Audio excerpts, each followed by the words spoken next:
Well, here he is, Woody van Eyden, and it's take one. Or yeah, it's take one. So, Sure. We only need one take, don't we? yeah, we're so professional. We just need one take. Woody van Eyden, me, we know each other. Oh, Jesus Christ, we're going to give away our ages now, aren't we? Okay, we know each other about 2 years, something like that. Yeah, I think it's a bit longer. Yeah, it is. I was thinking about it today. I'm not sure really where it all met and where it all started, but it should be somewhere early 90s. Would you want to know? Well, yeah, it would have been. It would have been. It I must mean, be early 90s. just for a bit of information, I mean, Woody van Eyden, in the day, in the 90s, when we met each other, I mean, it's Go Park, it's Prato, he had all the top resident jobs. Anything, I mean, you really had all the top resident jobs. We used to look up to you, and I mean, we're both freaky DJs. We did a lot of strange and crazy things, and we're still doing strange and crazy things. So that's all good. But I mean, it's the only thing we can. Yeah. Actually, today I was on my way up here.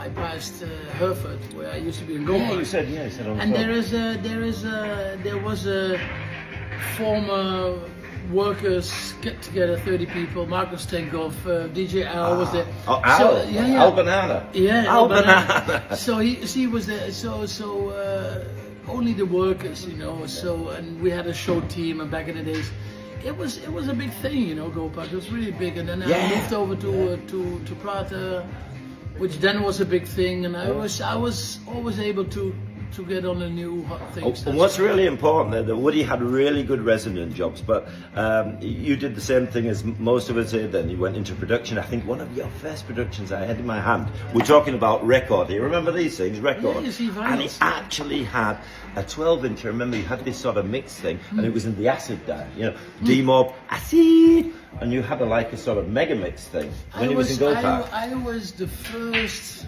Actually, we spoke about it today. I think I was the first, because back in the 80s, we're going back late 80s. Yeah.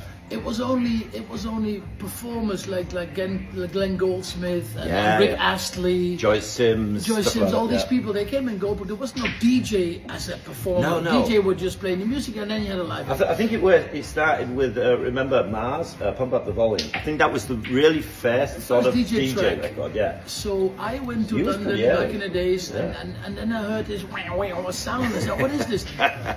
And I think I was the first DJ in Germany making an acid party, and everybody came up with the smiley T-shirts and everything. And the we're face going masks back 88. So white gloves, 88. white gloves. Yeah. Fantastic glow sticks later. So 88 we started, and then I started to recognize, okay, if I'm going to produce as well, and maybe then I can do more than just the resident and work 8 hours.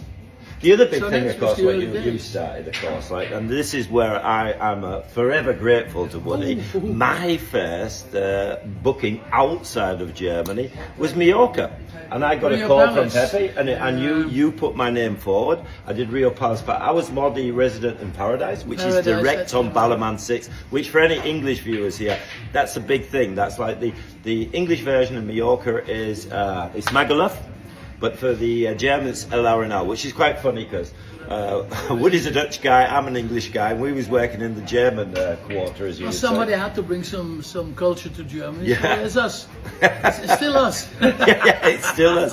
But as I say, forever grateful for that. That was my first, step outside of Germany, playing it, and it was a big thing. It was a big thing. And then, it was a big thing. I mean, and we're still going strong, aren't we? Yeah, but it wasn't just me you brought over. I mean, there was Tino from Hammerstein, the Carver Corner. That was where Quicksilver started. I was Andrew Tannenberger. Sequential one, you were live. First sequential one, then we did some label parties, we did Viva Club rotations. Which we went and did at Ibiza as well, Punta Arabi. We did club convention, Punta Arabi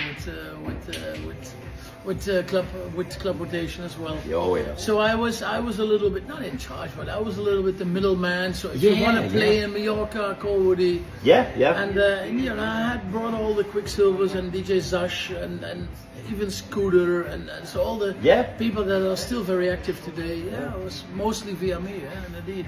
And this is very important. This conversation, what we're having about him bringing all the people over to Mallorca and. You did it for nothing. It was just for It's one thing what I for the love, for the energy. You know? What I always think about, you know, when I think of Dutch DJs and I think of Scandinavian DJs as well, they really help each other. There was a lot of beefing about in Germany that doesn't work. Well, it does work. It does work. Maybe there are some people who think out of the box, but basically, he didn't make any money out of that. He'd ring up and say, "Hey, Shaun, you fancy like playing in the Balearic Islands?" Oh yeah, I'm into it. You know. Well, the thing is, you know, once I started this, I realized you know, contacts is the key to success as well. Definitely, definitely. I'm Networking. I'm very positive, sure that all my contacts and all my DJ networking, you know, brought me today that I can call him or her. You called me. He called me a few weeks back for a gig on a fairground in Germany, a big fairground in Germany, and he called me and I thought, oh, Woody calling. So he's still got the same mobile number, same cell phone number. I've got the same cell phone number since 1993, I think, or 92. Same with me, same with me. And the same way, you know, these people keep on sending, oh, I've changed my number, to save maybe 20 cents, save 20 cents a month or something.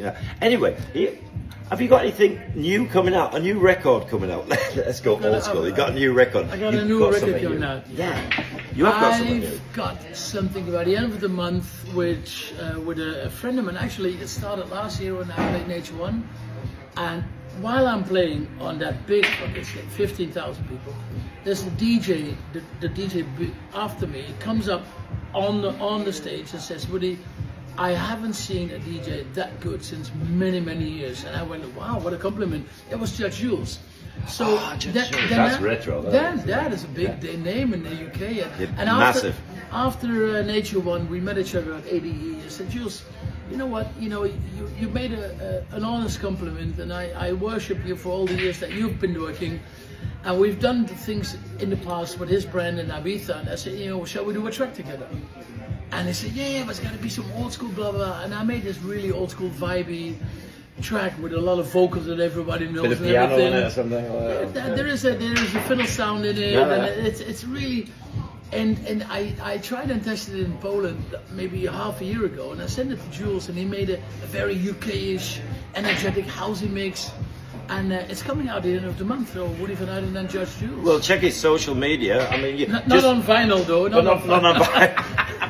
I used to wear a lot of loud shirts and all that, but I thought I won't wear. I forgot my House of Pain because it's one of the best hip hop records ever. Oh, yeah. But I like to play that in my sets. I'll just throw it in the middle. And before the people have worked out, it's not a bootleg. They're dancing anyway. You know what I mean? So,